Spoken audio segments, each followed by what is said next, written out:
Back to my new videos. तो guys अभी मैं हूँ अपने गांव से दूर टेहवार स्थान में, बाबा टेहवार वहाँ के।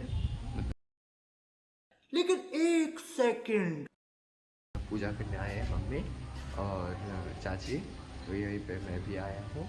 देख सकते हैं गाइस अभी कितना हवा भी चल रही है, कितना जोर जोर। उससे पीछे खेत क्या बात है सर, क्या बात है सर, क्या बात, ये बात है।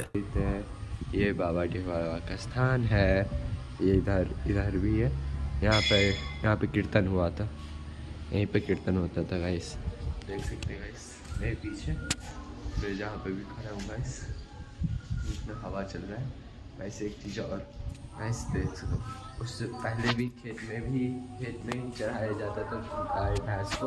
अब भी देख क्या बात है सर, क्या बात है सर, क्या बात, ये बात है। भी दूर दूर में खेत में कितना चढ़ा रहे।